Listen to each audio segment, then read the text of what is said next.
Hi, ನಾನಿವತ್ತು fish fry masala ಯಾವ ಥರ ರೆಡಿ ಮಾಡ್ಕೊಳ್ಳೋದು ಅಂತ ತೋರಿಸ್ತೀನಿ. ನೀವು ನೋಡಿರ್ಬೋದು ಹೊರಗಡೆ ಮಸಾಲ ಯೂಸ್ ಮಾಡೋದ್ರಿಂದ ಕೈ ಎಷ್ಟು ಕಲರ್ ಹಿಡ್ದಿರುತ್ತೆ ಅಂತ. ಸೊ ಅದಕ್ಕೋಸ್ಕರ ನಾವು ಹೆಲ್ದಿಯಾಗಿ ಯಾವ ಥರ ಮನೆಯಲ್ಲೇ ರೆಡಿ ಮಾಡ್ಕೊಳ್ಳೋದು, ಟೇಸ್ಟ್ ವೈಸು ಅಷ್ಟೇ ಸಖತ್ತಾಗಿರುತ್ತೆ. ಒಂದು ಚೂರು ಮೀನಿಂದ ಅದು ಬಿಟ್ಕೊಳ್ಳಲ್ಲ, ಕರೆಕ್ಟಾಗಿ ಮೀನಿಗೆ ಹಿಡ್ಕೊಂಡಿರುತ್ತೆ. ಯಾವ ಥರ ಮಾಡೋದು ಅಂತ ತೋರಿಸ್ತೀನಿ ಬನ್ನಿ. ನಾನಿಲ್ಲಿ 1 kg ಆಗುವಷ್ಟು ಬಾಂಗ್ಡಾ ಫಿಶನ್ನು ಈ ಥರ ಕ್ಲೀನ್ ಮಾಡಿ ಮಧ್ಯ ಕಟ್ ಮಾಡಿ ಇಟ್ಕೊಂಡಿದ್ದೀನಿ, ಯಾಕಂದರೆ ಮಸಾಲ ಚೆನ್ನಾಗಿ ಒಳಗಡೆ ಎಳ್ಕೊಳ್ಳುತ್ತೆ. ಫಸ್ಟಿಗೆ ಒಂದು 10 ನಿಮಿಷ ಮ್ಯಾರಿನೇಟ್ ಮಾಡೋದಕ್ಕೆ ಒಂದು ಅರ್ಧ ಸ್ಪೂನು ಅರಿಶಿನ, ಹಾಗೆ 1 ಸ್ಪೂನ್ ಆಗುವಷ್ಟು ಸಾಲ್ಟ್, ಹಾಗೆ ಒಂದು ಅರ್ಧ ಲೆಮನ್ ಹಿಂಡಿ ಅದನ್ನು ಒಂದು 10 ನಿಮಿಷ ಚೆನ್ನಾಗಿ ಕಲಸಿ ಅದನ್ನು ಸೈಡಿಗೆ ಎತ್ತಿಟ್ಕೊಳ್ಳಿ.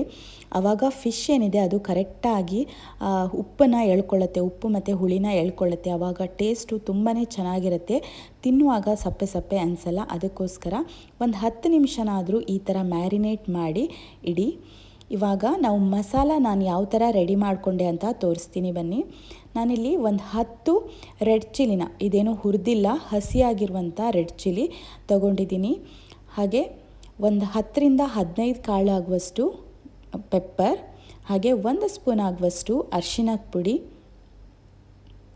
ಹಾಗೆ ಒಂದು 8 ರಿಂದ 10 ಎಸಲಾಗುವಷ್ಟು ಬೆಳ್ಳುಳ್ಳಿ, ಹಾಗೆ 1 ಇಂಚ್ ಆಗುವಷ್ಟು ಶುಂಠಿ, ಹಾಗೆ 1 ಲಿಂಬೆಹಣ್ಣಿನ ಗಾತ್ರದಷ್ಟು ಹುಣಸೆ ಹುಳಿ, ಹಾಗೆ 1 ಎಗ್. ಇಷ್ಟು ಐಟಮ್ ಬೇಕಾಗುತ್ತೆ. ಬನ್ನಿ ಇವಾಗ ಮಸಾಲನ ರುಬ್ಕೊಳ್ಳೋಣ.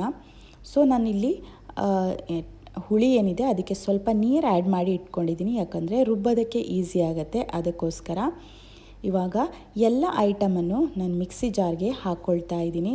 ನೀವು ಮನೆಯಲ್ಲೇ ಈ ಥರ ಮಸಾಲ ರೆಡಿ ಮಾಡಿಕೊಂಡು ಯೂಸ್ ಮಾಡೋದ್ರಿಂದ ಹೆಲ್ತಿಗೂ ತುಂಬಾ ಒಳ್ಳೆಯದು, ಹಾಗೆ ಟೇಸ್ಟು ಅಷ್ಟೇ ತುಂಬಾ ಚೆನ್ನಾಗಿರುತ್ತೆ. ನೀವು ಈ ಥರ ಒಂದು ಸಲ ಟ್ರೈ ಮಾಡಿ ನೋಡಿ, ಸಖತ್ತಾಗಿರುತ್ತೆ. ಮಸಾಲನೂ ಅಷ್ಟೇ ಟೇಸ್ಟ್ ಏನಿದೆ ಅದು ನೀವು ಇನ್ನೊಂದು ಸಲ ಟ್ರೈ ಮಾಡಬೇಕು ಆ ಥರ ಅನಿಸುತ್ತೆ. ಸೊ ನಾನು ಎಲ್ಲದನ್ನು ಈಗ ಮಿಕ್ಸಿ ಜಾರ್ಗೆ ಹಾಕ್ಕೊಂಡಿದ್ದೀನಿ. ನಾನಿಲ್ಲಿ 1 ಸ್ಪೂನ್ ಆಗುವಷ್ಟು ಸಾಲ್ಟನ್ನ ಇದಕ್ಕೆ ಆ್ಯಡ್ ಮಾಡ್ಕೊಳ್ತಾ ಇದ್ದೀನಿ. ಸೊ ಇದನ್ನು ಇವಾಗ ನೀರೇನು ಆ್ಯಡ್ ಮಾಡಿಲ್ಲ, ಇದನ್ನು ಇವಾಗ ನುಣ್ಣಗೆ ಗ್ರೈಂಡ್ ಮಾಡ್ಕೊಳ್ಬೇಕು. ನೋಡಿ ಸ್ವಲ್ಪ ತರಿಯಾಗಿದೆ, ಅದಕ್ಕೋಸ್ಕರ ಒಂದು 2 ಸ್ಪೂನ್ ಆಗುವಷ್ಟು ನೀರು ಹಾಕ್ಕೊಂಡು ಇನ್ನೊಂದು ಸಲ ನುಣ್ಣಗೆ ಗ್ರೈಂಡ್ ಮಾಡ್ಕೊಂಡು ಬರ್ತೀನಿ. ನೋಡಿ ಎಷ್ಟು ನುಣ್ಣಗಾಗುತ್ತೋ ಅಷ್ಟು ನುಣ್ಣಗೆ ಪೇಸ್ಟ್ ಮಾಡಿ ಇಟ್ಕೊಳ್ಳಿ. ಇವಾಗ ನಾನು ಈ ಬಾಕ್ಸಲ್ಲಿ ನಾನು ಮ್ಯಾರಿನೇಟ್ ಮಾಡೋದು, ಅದಕ್ಕೋಸ್ಕರ ಆ ಬಾಕ್ಸಿಗೆ ಟ್ರಾನ್ಸ್ಫರ್ ಮಾಡ್ಕೊಳ್ತಾ ಇದ್ದೀನಿ. ಅದಕ್ಕೇನೆ ಇವಾಗ 1 ಎಗ್ ವೈಟನ್ನು ಹಾಕ್ಕೊಳ್ತಾ ಇದ್ದೀನಿ. ನಾನು ಎಲ್ಲೋ ಪಾರ್ಟ್ ಹಾಕ್ತಾಯಿಲ್ಲ, ನೀವು ಬೇಕಿದ್ರೆ ಎಲ್ಲೋ ಪಾರ್ಟ್ ಕೂಡ ಹಾಕ್ಕೋಬೋದು, ಇಲ್ಲ ಮಿಕ್ಸಿ ಜಾರ್ಗೆ ನೀವು ಮೊಟ್ಟೆನ ಒಡೆದು ಆಮೇಲೆ ಗ್ರೈಂಡ್ ಮಾಡ್ಕೊಳ್ಬೋದು. ಇದನ್ನು ಇವಾಗ ಚೆನ್ನಾಗಿ ಒಂದು ಸಲ ಮಿಕ್ಸ್ ಮಾಡ್ಕೊಳ್ಳಿ. ಉಪ್ಪು ಏನಾದರೂ ಕಡಿಮೆ ಇದ್ದರೆ ಈ ಟೈಮಲ್ಲಿ ನೀವು ಆ್ಯಡ್ ಮಾಡ್ಕೊಳ್ಬೋದು. ನಾನು ಕೈಯಲ್ಲಿ ಮಿಕ್ಸ್ ಮಾಡ್ತಾಯಿಲ್ಲ, ಯಾಕಂದರೆ ನನಗಿದು ಎಕ್ಸ್ಟ್ರಾ ಮಸಾಲ ಇದೆ. ಸೊ ಅದನ್ನು ಒಂದು ಏರ್ಟೈಟ್ ಬಾಟಲಿಗೆ ಹಾಕಿ ನಾನು ಫ್ರಿಜ್ಜಲ್ಲಿ ಸ್ಟೋರ್ ಮಾಡ್ತೀನಿ. 1 ವಾರ ತನಕ ನೀವು ಇದನ್ನು ಯೂಸ್ ಮಾಡ್ಬೋದು, ಒಂದು ಚೂರು ಕೂಡ ಹಾಳಾಗಲ್ಲ. ಯಾವ ಥರ ಮಸಾಲ ಫಸ್ಟ್ ಡೇ ಇತ್ತು ಅದೇ ಥರ ಇರುತ್ತೆ. ಸೊ ಎಕ್ಸ್ಟ್ರಾ ಮಸಾಲ ಏನಾದರೂ ಇದ್ದರೆ ನೀವು ಅದನ್ನು ಕೈ ಹಾಕಬೇಡಿ, ಸ್ಪೂನಲ್ಲೇ ಅದನ್ನು ಎತ್ತಿಟ್ಕೊಂಡು 1 ವಾರ ತನಕ ನೀವು ಯೂಸ್ ಮಾಡ್ಕೊಳ್ಬೋದು. ಇವಾಗ ಫಿಶ್ಶಿಗೆ ಮಸಾಲ ಕರೆಕ್ಟಾಗಿ ಅಪ್ಲೈ ಮಾಡಿ, ಒಳಗಡೆನೂ ಅಷ್ಟೇ ಚೆನ್ನಾಗಿ ಅಪ್ಲೈ ಮಾಡ್ಕೊಳ್ಳಿ. ಸಾಲ್ಟ್ ಏನಾದರೂ ಕಡಿಮೆ ಇದ್ದರೆ ನೀವು ಆ್ಯಡ್ ಮಾಡಿಕೊಂಡು ಆಮೇಲೆ ಹಾಕ್ಕೊಳ್ಳಿ. ಆಲ್ರೆಡಿ ನೀವು ಫಿಶ್ಶಿಗೆ ಮ್ಯಾರಿನೇಟ್ ಮಾಡಿದ್ದೀರಿ ಒಂದು 10 ನಿಮಿಷ, ಅದಕ್ಕೋಸ್ಕರ ಆಲ್ಮೋಸ್ಟ್ ಕರೆಕ್ಟ್ ಆಗಿರುತ್ತೆ. ನೋಡಿ ಎಷ್ಟು ಚೆನ್ನಾಗಿ ಕಾಣ್ತಾ ಇದೆ ಅಂತ. ಇದನ್ನು ಒಂದು 15 ರಿಂದ 30 ನಿಮಿಷದ ತನಕ ಇದನ್ನು ಫ್ರಿಜ್ಜಲ್ಲಾದರೂ ಇಡ್ಬೋದು, ಇಲ್ಲ ಹೊರಗಡೆನೇ ಆದರೂ ಬಾಕ್ಸಿಗೆ ಹಾಕಿ ಇಡ್ಬೋದು.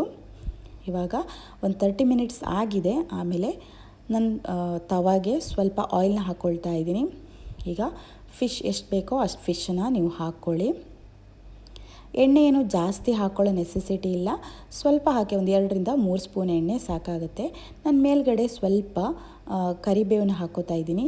ಇದನ್ನು ಸಣ್ಣ ಊರಿನಲ್ಲೇ, ಫಿಶ್ ಯಾವಾಗಲೂ ಅಷ್ಟೇ ಸಣ್ಣ ಊರಿನಲ್ಲೇ ಫ್ರೈ ಮಾಡ್ಕೊಳ್ಬೇಕು, ಆವಾಗಲಷ್ಟೇ ಒಳಗಡೆ ಎಲ್ಲ ಚೆನ್ನಾಗಿ ಬೇಯುತ್ತೆ. ಇಲ್ಲಾಂದರೆ ಒಳಗಡೆ ಬೇಯೋದಿಲ್ಲ, ಹಸಿ ಹಸಿ ಇರುತ್ತೆ. ಅದಕ್ಕೋಸ್ಕರ ಒಂದು 10 ನಿಮಿಷ 2 ಸೈಡನ್ನು ಅಷ್ಟೇ, ಒಂದು ಸೈಡ್ 10 ನಿಮಿಷ, ಇನ್ನೊಂದು ಸೈಡ್ 10 ನಿಮಿಷ ಸಣ್ಣ ಊರಿನಲ್ಲೇ ಫ್ರೈ ಮಾಡ್ಕೊಳ್ಳಿ.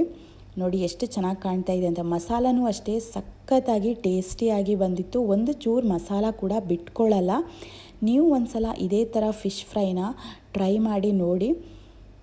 ಇದನ್ನು ಮಸಾಲ ಫ್ರೈ ಬೇಕಾದರೂ ಯೂಸ್ ಮಾಡ್ಬೋದು, ತವಾ ಫ್ರೈ ಬೇಕಾದರೂ ಈ ಥರ ಮಸಾಲ ಮಾಡಿ ನೀವು ಟ್ರೈ ಮಾಡ್ಬೋದು, ಇಲ್ಲ ರವಾ ಫ್ರೈ ಬೇಕಾದರೂ ಮಾಡ್ಬೋದು. ತುಂಬಾ ಚೆನ್ನಾಗಿತ್ತು.